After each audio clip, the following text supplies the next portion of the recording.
I'm gonna be honest. Yeah. This interview is coming out completely different than I totally expected. But wow.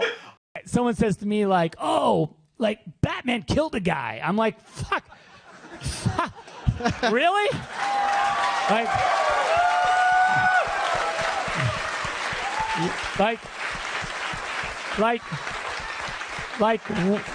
I'm like, wake the fuck up. It's like, Yes. It's like, Yes. You know, that's all.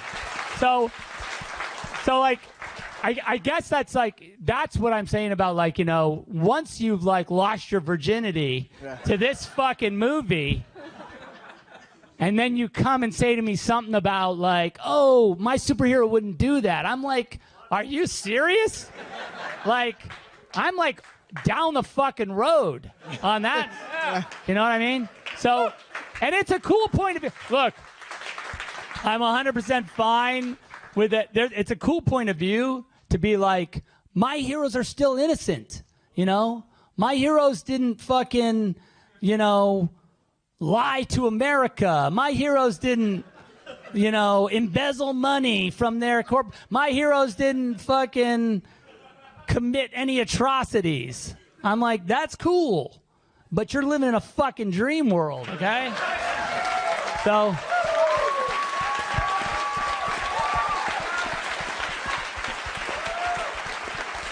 You're living in a dream world. Good. Dreams save us. Dreams lift us up and transform us into something better. And on my soul, I swear that until my dream of a world where dignity, honor, and justice are the reality we all share, I'll never stop fighting. Ever. Red Dreaded Entertainment, what is up? My name's Akasan. Dionysos.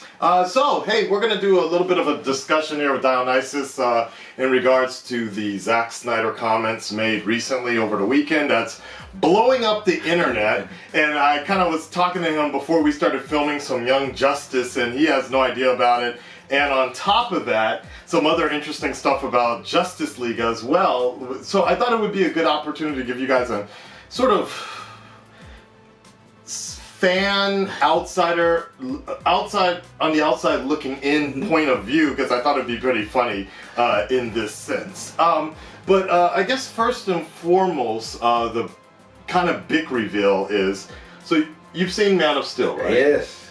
You're wearing a Man of Steel shirt, actually. Yeah. So big fan of it. It's a great movie. You enjoyed it a lot.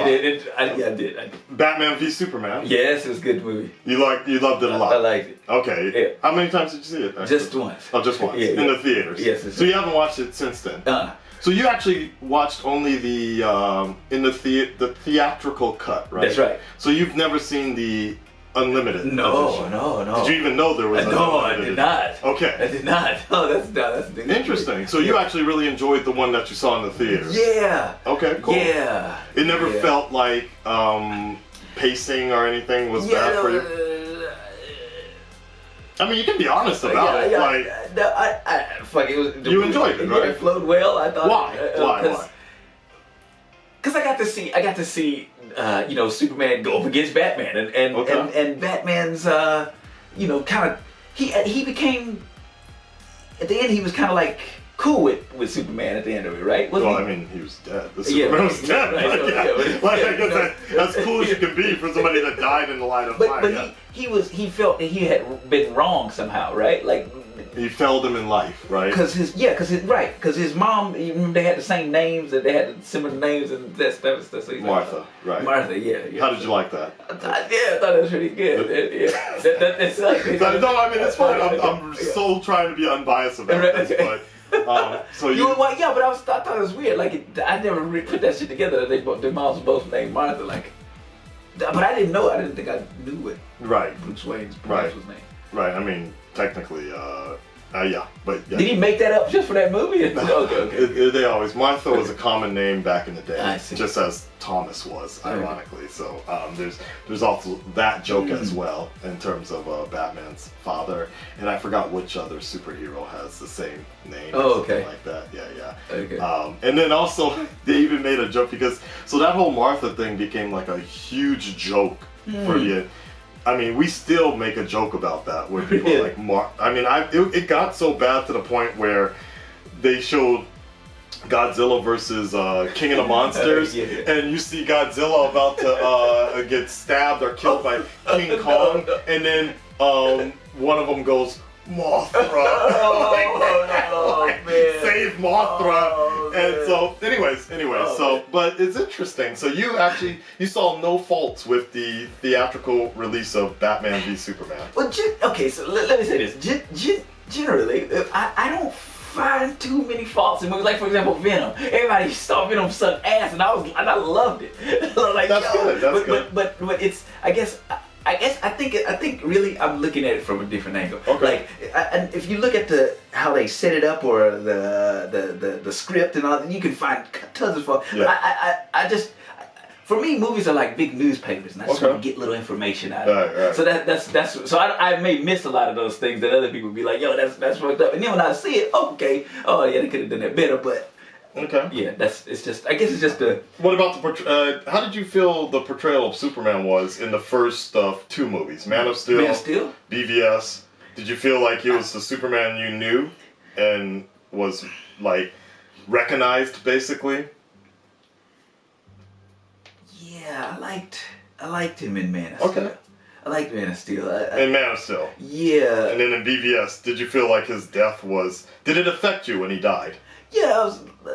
You were shocked. Well, I knew that was gonna happen, but Doomsday he shows up, and so, but yeah, I didn't think it was gonna end like that. Like I thought they was gonna do, but then I guess they had to do that so they could make the Justice League movie. But Resurrection. Yeah. Things like that. Okay. But I was like, I remember leaving the theater like, man, that didn't. It should have. I didn't think he should have built up more. Yeah, because all of a sudden Doomsday's there and he's dead, and it's like, what? It's done, right? Yeah. Then I guess finally, what about the portrayal of the Batman, Ben Affleck's Batman? I don't like Ben Affleck as Batman. Okay. I don't like Ben Affleck as Batman. Interesting. Like I don't think he just doesn't do it for me. Like I'd rather have Michael Keaton. I'd rather have Michael Keaton than because Ben Affleck he's not dark enough for Batman in my opinion. Like there needs to be somebody else like what was the guy's name? The dude with the Christian Bale. Christian Bale. Christian Bale's a good Batman. Okay. I like Christian Bale. I'm gonna be honest. Yeah. This interview is coming out completely different than I totally expected. But wow. So you felt the Batman was not dark enough, even though he was a murderer, like he was killing people in the BVS. Yeah. Branding people. Yeah. He was. And he spent almost the entire amount of the movie plotting how to kill Superman. Yeah, true. For no reason. But yeah. For something he might do. Right. But that's what Batman is suspicious and shit, about Superman. Like he's always like these aliens, we gotta keep he made Brother Eye. Right. Omac and all that Omac and but plotting to kill somebody. But yeah, I don't remember Batman doing anything like that before. Right. But, like okay. And then finally, moving on to Justice League. Yeah. You watched it, right? Yes. You enjoyed it? Yeah, it was a good movie. This was off camera. This is why I decided to get him on camera. So you, who directed Justice League? And I thought that was Snyder, right? That was Snyder. Right. That was Snyder. And then apparently he got fired in the movie or something. Right. Like I didn't know that. Like so there was a split in it then. Right. So what happened was depends on who you want to talk to about this, but Snyder halfway through the production, the response of BVS was terrible publicly. Okay. You've never heard this before. Like you mean crazy. you mean the people said the movie was bad? Yeah. Oh, that is fucking crazy. Like so. Wait, did you ever talk to anybody about BVS? You just watched it and that was it. Okay, no, it's fine. I mean, it's fine. It's just weird to me because like. Okay, anyways. Let me just add one more quick point. Until I met you guys, I've been kind of alone in my DC world. There's nobody that's fucking I can talk to about any of this shit. So it's like, Alright, so here's what I want to say. Here's the thing I was going to tell you. So, Man of Steel was kind of it did okay. Yeah. But the controversial end of Superman killing Zod was a big issue for a lot of people. Yeah. Snapped his fucking neck. And screamed about it and let it go. But I think overall, a lot of people were just like, okay, that kind of fucking sucks. He shouldn't have killed him. Right. Let's see where this goes, right? Mm-hmm. Okay. Let's see where this goes. And I think I was one of the people, I didn't care. I thought the execution was kind of weird, but I was like, okay, maybe in the next movie that's going to explain. And that's what BVS was supposed to be. Okay. Started to paint a picture of like, Superman is kind of trying to redeem himself. As in Man of Steel, he was just one day of being Superman, so you didn't really know. Now, continue on, BVS was that supposed to be catapulting the DCEU, essentially. This was the dawn of justice. Oh, okay. We were going to start launching all these movies, Wonder Woman, Aquaman, all this other shit going on, right? Unfortunately, BVS performed extremely poorly. Critics, it has one of the lowest ratings on Rotten Tomatoes, 27, 30%, before the movie even came out. So critics, who already kind of look at Snyder as kind of like a hack job director and writer. Okay. But overall, there was a lot of problems with BVS, the theatrical run. Then they put out the Ultimate Edition, which, you don't have a TV, so you can't. I have the Blu-ray. I have a TV, I don't have it. Callie gave it to me. But anyways, one day you might have to sit through it as the story better fleshes out certain motivations, but ultimately ends in the same sort of idea of this dark sort of everybody's unhappy and nobody really wants to be a hero type of thing. It's almost like they regrettably formed, so to speak. And I think that's a lot of the attitude that people were having, is that they were expecting something different, where some people will argue that this is a slow pace of Snyder's slow idea, or 5-part plan, or at least the third plan to get the Justice League the way we recognize within like 3 or 4 movies or so. And people were not feeling that after BVS. So, and obviously Warner Brothers was looking for BVS to be the Avengers type movie, the beginning. Yeah. That was supposed to be, when you have Batman, Superman, and Wonder Woman in one movie, but you're only grossing what, 656 million, like under 7 million, 700 million. Yeah. For that movie, that's considered a colossal failure flop, financial flop, in terms of... Why did it do bad? Because the critics hit it before it came out? Well, it's not even that. I mean, the critics didn't like it. The critics just tore it apart in terms of a movie, theatrically. The fans were divided on this situation for many, many reasons. The casting, Jesse Eisenberg, like, nothing really seemed to, gel well. Ironically, the one thing that I think most people were kind of okay with was Ben Affleck's performance as Batman. Really? But the one thing that actually really divided even the most hardcore Batman fans was the idea that Batman is now a killer and murdering motherfuckers left and right, and then was trying to redeem himself in Justice League. I see. Which was a little weird why that would go backwards, why you retroactively kind of change him and snap him out of his murderer sense and all that. The reason I bring this all up is because after the backlash of BVS, Zack Snyder was in the middle of filming Justice League. And he had his version, the essential Snyder cut of Justice League, shows it to Warner Brothers. Warner Brothers is panicking because BVS is doing so poorly that they even changed Suicide Squad to be a little more fun. Even that marketing over there. Like, if you look at how fucking, it's fucking cereal. It's a scratch and sniff. If you look at how the way Suicide Squad was first gonna come out, and then after BVS, how they started changing things, Warner Brothers was panicking because they're like, we don't need another colossal failure on our part. Snyder shows them Justice League, his version of it. It's deemed unwatchable. And now this is where it gets kind of messy. Depends on who you ask, but about 2 years ago to this day, this month, Snyder steps down as director of Justice League, and Joss Whedon, director of the Avengers, actually comes in to finish off the movie. Finish off, meaning, AKA, they gut most of Snyder's parts of the film and kind of redirect it. Snyder originally was planning to do a 2-part, now we know 3-part Justice League story. Okay. All right, and Whedon comes in and under WB's instructions do massive reshoots and essentially just close Justice League to the point the story is essentially closed. Yeah. To where there's no like big cliffhanger. As I reported yesterday, Snyder so Snyder did this panel a few days ago over the weekend talking about his original ideas for Justice League, and his idea was essentially to do something similar to Injustice or Endgame. Oh, okay. The end of Justice League was actually supposed to show the whole team looking at Darkseid come in. Oh, that'd be awesome. And they're like, next show they were gonna fight Darkseid, team up with the Green Lanterns. On Apocalypse, they get destroyed terribly. Darkseid boom tubes in, kills Lois Lane.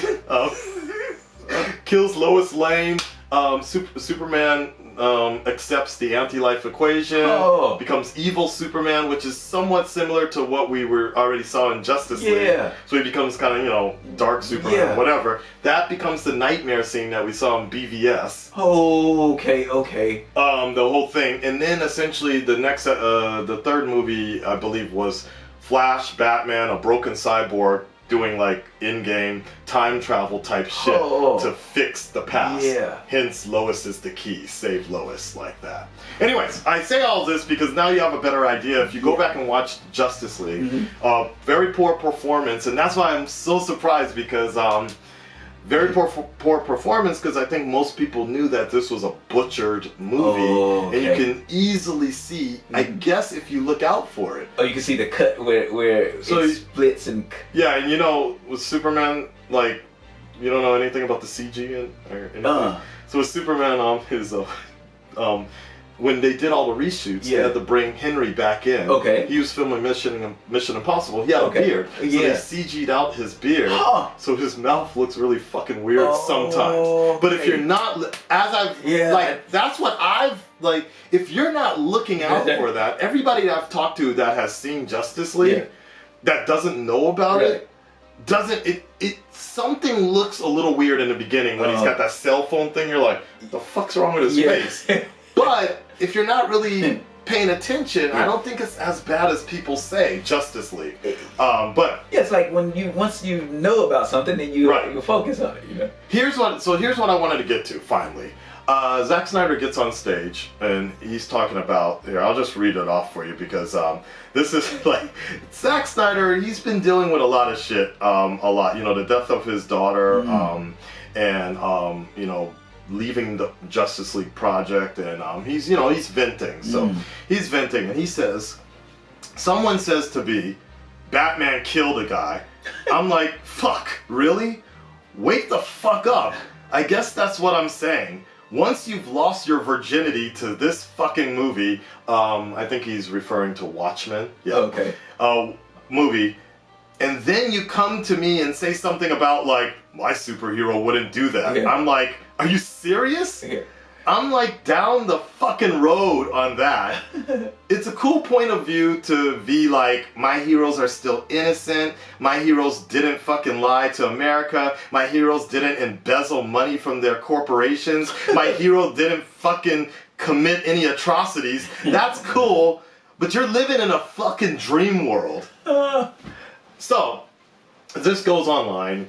A bunch of people blows this up. And in the beginning, the Snyder fans are like, yes, tell them that shit. And they go around insulting people like, you fucking virgins, you don't fucking understand Snyder. Stop living in a dream world, blah, blah, blah. The thing is, comic book creators, actual people that have written Batman, did not, actual TV producers, comic book writers and TV show did not take kindly to that sort of idea. It's the fact that and Aisle 9 actually picked it up, and they're basically, Aisle 9 is just like, Zack Snyder wants you to wake the fuck up and accept that Batman kills people.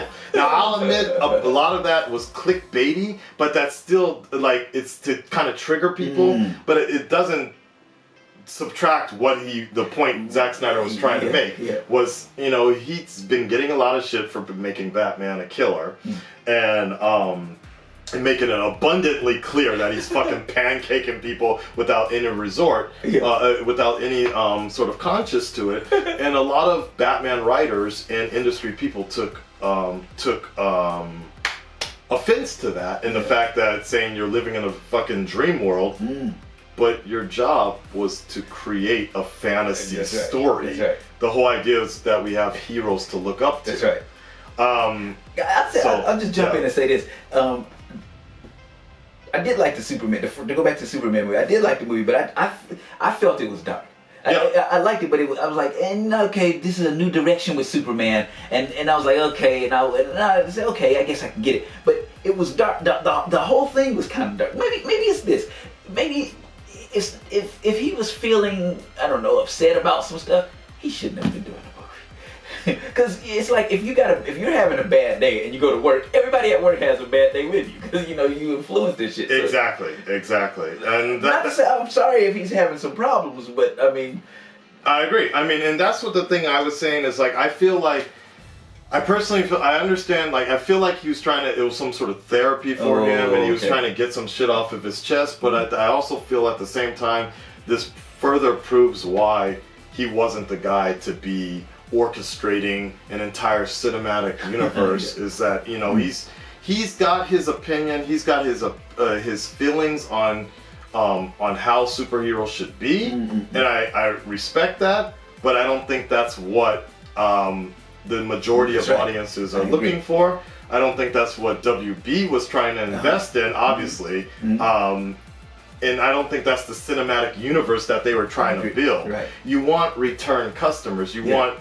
to grow your audience. Sure. You're not trying to make a niche story. Right. If he wants to make a niche, then make his own multiverse type story, whatever. Niche stories. That's right. But if you're trying to make a fucking something to compete with Disney or with a cinematic universe, if you're trying to make $1 billion franchise, you got to speak to the general audience, so other people can be like, dude, you got to check this out. Come on aboard. And most importantly, I think the biggest thing that Zack Snyder and I believe Warner Brothers missed the step on was their entire idea was they're going to come in with edgy films. Kevin Sujihata was like, our films are more edgier than Marvel. Like, they legit would say this shit. Like, well, DC, in my opinion, DC kind of is a little bit more edgy than Marvel. I mean, it depends on how you want to look at it, though, because if you look, we got fucking Talking Dogs, DC, Super Friends type shit, Teen Titans, you know, but we also have Young Justice. But, you know, at the same time, Earth's Mightiest Heroes was dealing with some shit, the animated lines. So, you know, I never really liked that idea of just trying to portray them as both, you know, like if you look at Civil War, there's some deep shit going on in there. Black Panther is almost, you know, one of the deepest stories that's out there. So I've never really bought that idea that, you know, Marvel is the light one and DC is like the dark one. Well, I don't mean dark. I mean like edgier or like I guess more adult. Yeah. That's what I'm looking for. Like thing. But they're both the same thing. It's just like if one of them is like high school and one of them is like junior high, but they're the same thing. And Marvel being junior high because Marvel understands comedy and they put that shit in there and it's bubbly, it's light, but it's heavy at the same time, so people can. Right, but then I guess the answer for that is then what about the success of Aquaman? More importantly, what about the success of Shazam now? Well, Shazam is light. It's bubbly and light, you know. But now it is, But now, I mean, but the Shazam I've read, like the fucking Kingdom Come, and like you know, I understand these are other adult stories, but the stories I've read with Shazam around have never been, I mean, they'll show a kid around, but most of the time I always thought Shazam was kind of a dick. I was like, who's this smiling motherfucker? But all that being said, the point I'm saying is that now we've seen, you know, I find it kind of interesting that with Zack Snyder out of the picture, the DC films have actually kind of thrived. Aquaman has done very well. Shazam looks very promising. Already 3 million in a one-day preview night type of deal. So I never really subscribed to this idea that both need to be one or the other. I still think Civil War is one of the best written type stories. It was a good movie. Fucking Infinity War. Yeah. I mean, everybody was crying as hell up in that shit at the end of that movie. So, you know, people had heart attacks, wheeled out in a fucking ambulance. Really? Yeah. Some Indian dude died. What? Legit died. Really? So, you know, that's kind of the thing. So, essentially, my whole point is like, the entire industry, Tom Taylor jumped in on this shit, like Gal Simone, like, you know, these are actual industry people. Yeah. A writer, like, for The Punisher, said, you know, he's like, I'm so fucking glad Zack Snyder is not doing DC movies anymore. So, it's interesting to me because the way I see it is this is an industry, and I'm kind of glad that the industry, because before this was just a fans thing. Yeah, okay.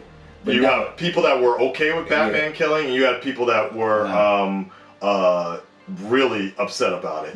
But now to actually see comic artists and writers and producers coming in and being like, to me it basically shows that Zack Snyder was never the guy should have never been the guy to helm the DC universe, because he comes off extremely bitter. That's right. I agree. That people didn't get his movie, basically. I get it. And people didn't get his vision like that. And it was because it's too dark. Like, man, this is what I said. For Superman, Batman are kind of there's a balance between them. He's the Dark Knight and he's the Last Son. So there has to be that's I'm going back to Superman movie. That Superman movie was too dark for me. I liked it because I'm looking at a new direction, but I'm like, it's too dark. It was the overall thing was. I like, you know what? I like that. I tell you which one I like better, and the people probably don't like this, but Superman Returns. I liked it. I liked it much better than the Land of Steel. oh shit. Much better than Land of Steel. Much better. And I know people that Brandon Roth people. But it was he. That was the personified. He was Superman. Well, essentially, but you can argue because that was essentially a love letter to the Richard Donner movies. Oh, okay. That was supposed to be the sequel Oh. to the Richard Donner movies. Okay. Yeah. So that was a continuing story. I see. Okay. Directed by Bryan Singer, ironically. So, all right, cool. Well, I get it. So, yeah, I mean, that's basically all I want to say. Is like, I have my personal. Obviously, over the last couple of years, you guys have known that I've really been. I was really not happy with Batman v Superman. Probably one of the worst movies I've ever seen. Most disappointing movies I've ever seen in my life. But as the years have gone by, I've just grown to respect certain people's opinions on how they want to see Batman. But I think it's pretty obvious the money and the reputation has spoken. And I think DC films are definitely in a better direction now, and I have faith that Matt Reeves, director of Planet of the Apes, will do a much more fantastical job with The Dark Knight and give us the Batman, and hopefully somebody in the near future will give us the Superman that we truly deserve. Indeed. All right, that's it, guys. Well, I'm out of here. Make sure you hit that subscribe button for more comic book talk, and we'll talk to you next time. Peace.